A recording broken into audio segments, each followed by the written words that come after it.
teman-teman, ada yang tahu apa itu produktivitas kerja dan bagaimana cara meningkatkannya? Yuk, hari ini kita sharing tentang gizi dan produktivitas kerja.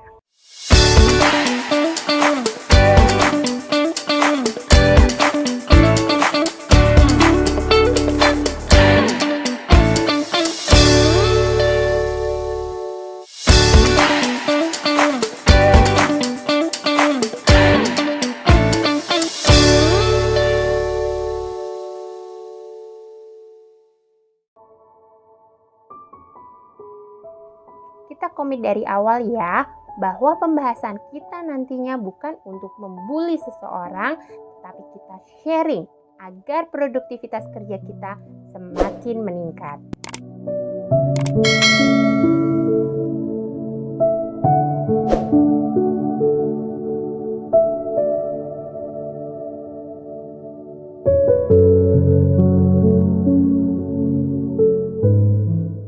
Ayo, siapa yang setiap pagi selalu sarapan? Yuk kita cari tahu berapa kalori sarapan kita setiap harinya. Atau ada yang gak sarapan? Ayo, sarapan apa setiap harinya? Ada yang sarapan dengan nasi uduk lengkap, ada mie gorengnya, ada perkedelnya, ada telurnya, ada kerupuknya. Wah, enak sekali sepertinya. Sarapan nasi uduk lengkap seperti di gambar kurang lebih 540 kalori. Atau ada yang sarapan dengan lontong sayur lengkap seperti di gambar?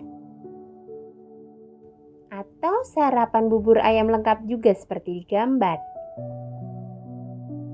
Atau karena saking sibuknya hanya minum susu yang hanya 150 kalori? Ayo, selalu sarapan apa?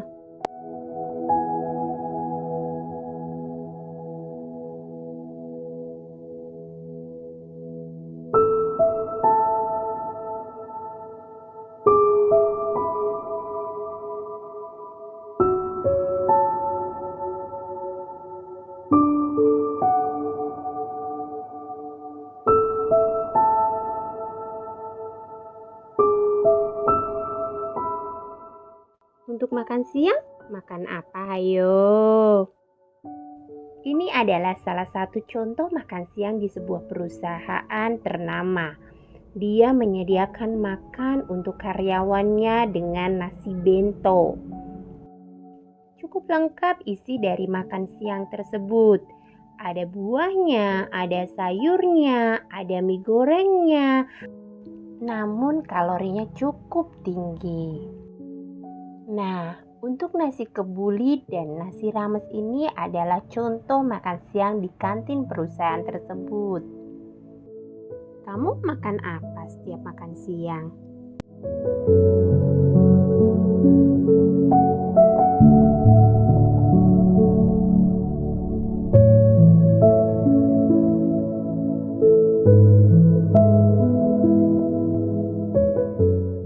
Nah, ini contoh beberapa makan malam orang-orang yang tinggal di Jakarta dan sekitarnya.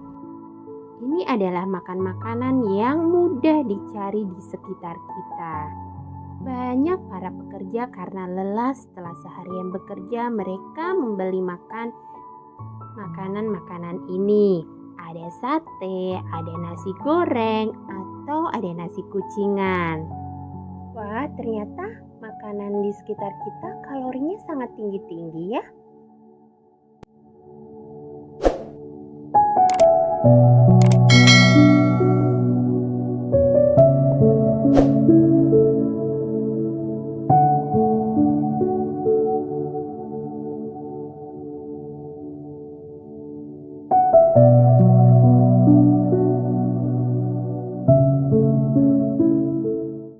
Untuk cemilan, kamu suka makan yang mana? Bakso, atau gorengan, atau burger lengkap dengan minumnya, atau minuman yang manis seperti minuman boba, atau pizza?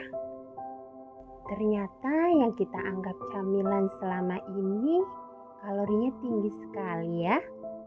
Tenang, yuk kita sharing. Gizi merupakan salah satu aspek kesehatan kerja yang memiliki peran penting dalam peningkatan produktivitas kerja. Pemenuhan kecukupan gizi selama bekerja merupakan salah satu bentuk penerapan syarat keselamatan kerja dan kesehatan kerja sebagai bagian dari upaya peningkatan derajat kesehatan pekerja.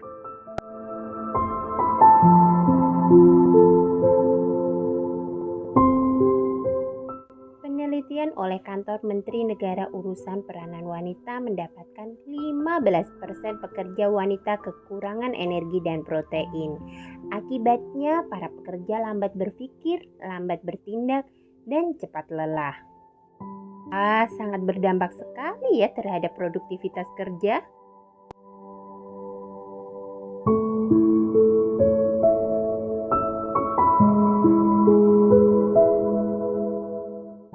Faktor-faktor yang mempengaruhi produktivitas tenaga kerja.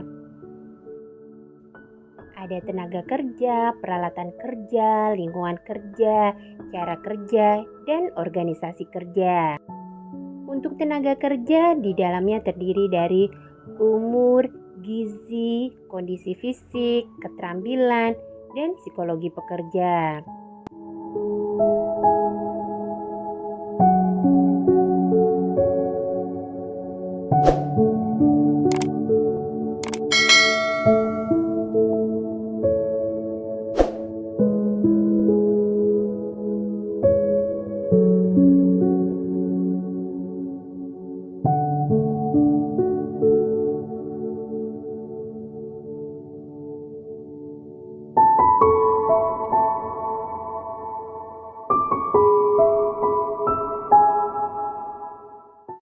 Gizi kerja akan mempengaruhi status gizi, kemudian akan mempresentasikan kualitas fisik serta imunitas pekerja, yang kemudian akan menentukan produktivitas kerja.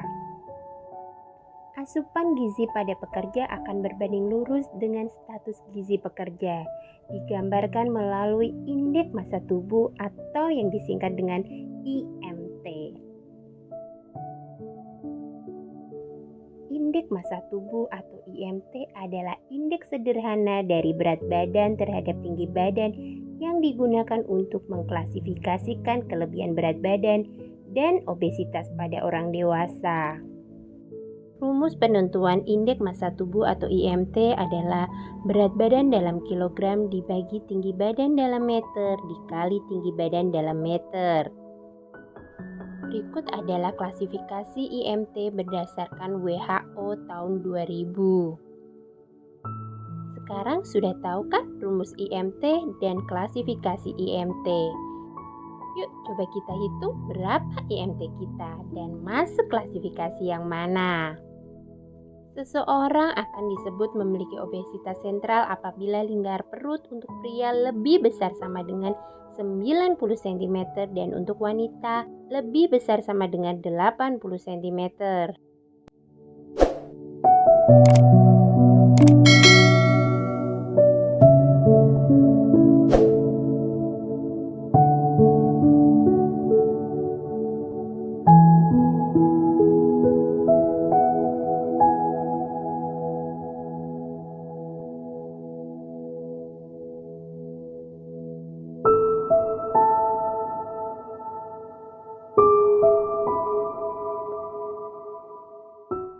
Prevalensi status gizi dewasa menurut WHO ada 9,7% gizi kurang, 38,5% gizi lebih atau overweight pada laki-laki dan 39,2% pada perempuan, 11,1% obesitas pada laki-laki dan 15,1% perempuan.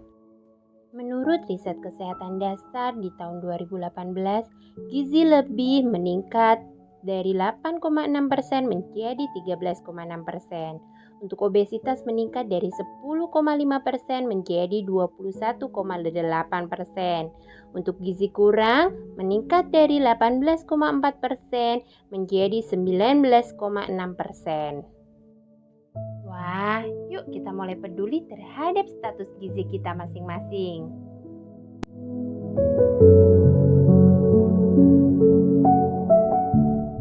Status gizi yang tidak normal, gizi kurang atau gizi lebih disebabkan berbagai faktor seperti berikut.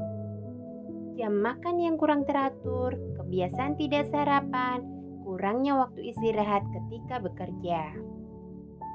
Orang yang tidak pernah sarapan akan cenderung makan siang dengan porsi yang lebih besar. Permasalahan gizi seringkali terjadi tanpa disadari oleh para pekerja.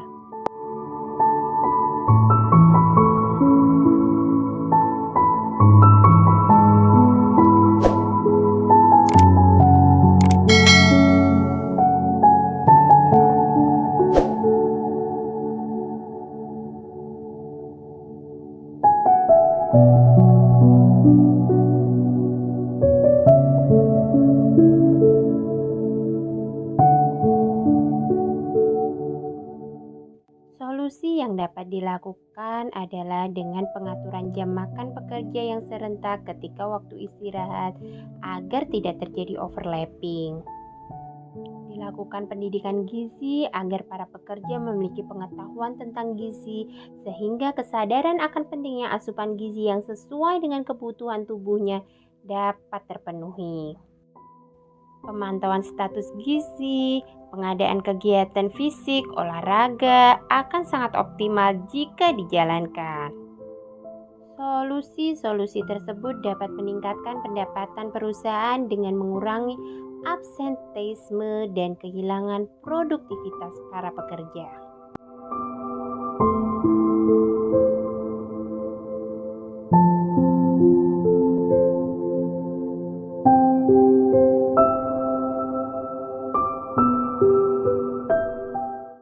Pendidikan gizi yang dilakukan oleh sebuah perusahaan mengharapkan pekerja mengetahui makanan yang cukup secara kualitas dan kuantitas yang dapat mempertahankan kondisi fisik agar tangguh dan untuk mencapai kesegaran jasmani yang tinggi.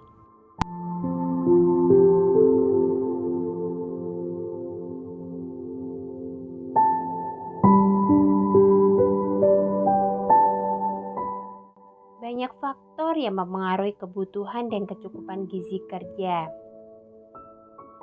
Ada ukuran tubuh, usia, jenis kelamin, kegiatan sehari-hari yang merupakan suatu beban kerja, kondisi tubuh tertentu, dan lingkungan kerja.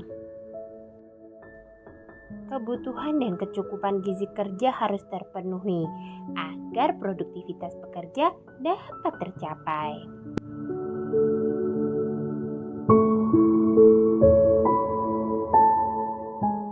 Berikut ada beberapa rumus dalam menentukan kebutuhan energi. Nah, ini bisa dikonsultasikan kepada dokter spesialis gizi klinik atau terhadap ahli gizi ya.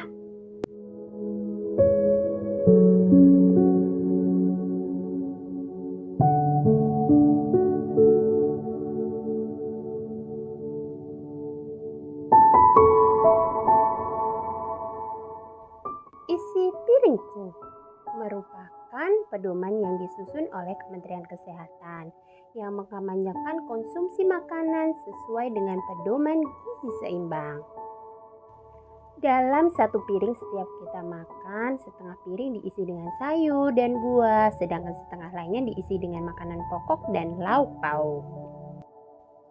Selain itu, isi piringku juga memuat ajakan untuk mengkonsumsi 8 gelas air setiap hari, melakukan aktivitas fisik 30 menit setiap hari, dan mencuci tangan dengan air dan sabun sebelum dan setelah makan. Sudah tahukah kalian tentang isi piringku? Hayo, diisi apa saja piring kalian selama ini?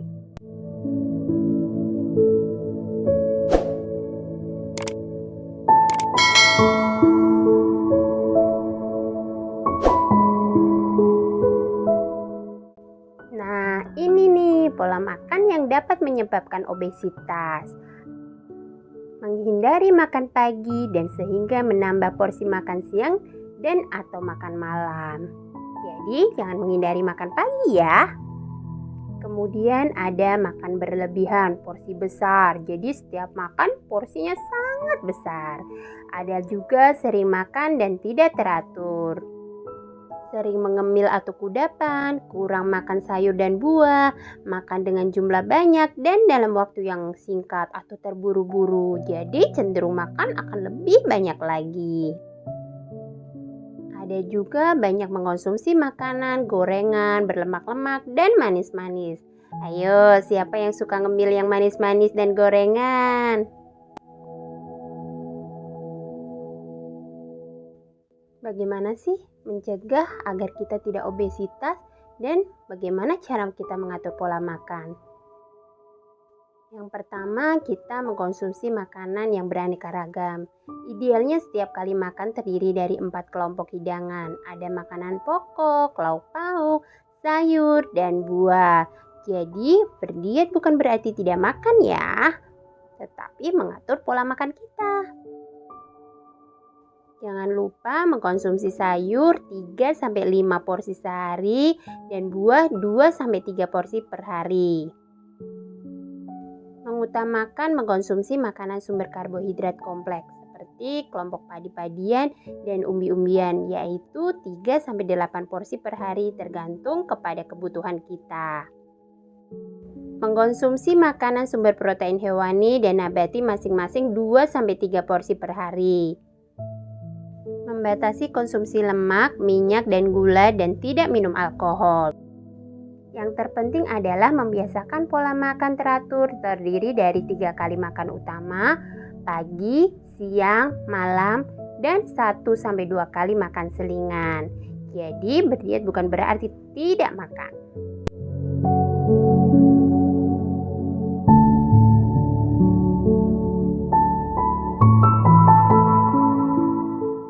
Perlu diingat ya, konsumsi gula lebih dari 50 gram atau 4 sendok makan, natrium lebih dari 2000 mg atau sendok teh, lemak atau minyak total lebih dari 67 gram atau 5 sendok makan per orang per hari meningkatkan resiko hipertensi, stroke, diabetes, dan serangan jantung.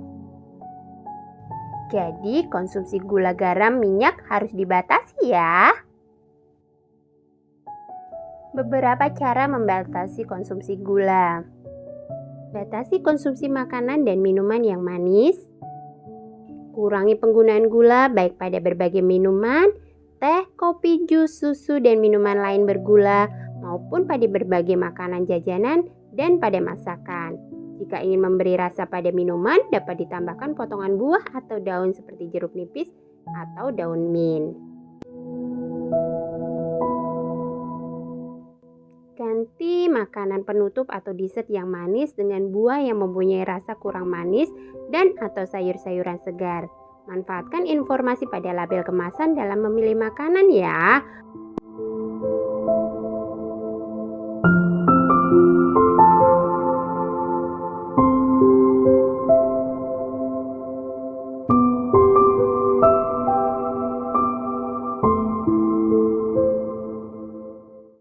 Nah, ini ada beberapa contoh kandungan natrium untuk makanan yang ada di sekitar kita. Ayo, sering makan yang mana nih?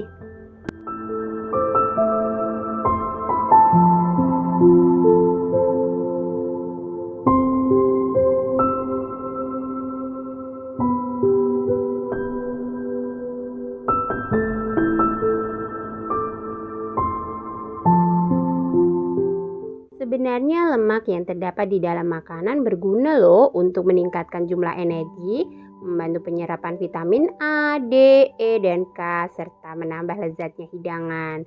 Tetapi konsumsi lemak dan minyak dalam hidangan sehari-hari dianjurkan tidak lebih dari 25% dari kebutuhan energi. Yuk kita rubah pola hidup kita menjadi pola hidup lebih baik lagi.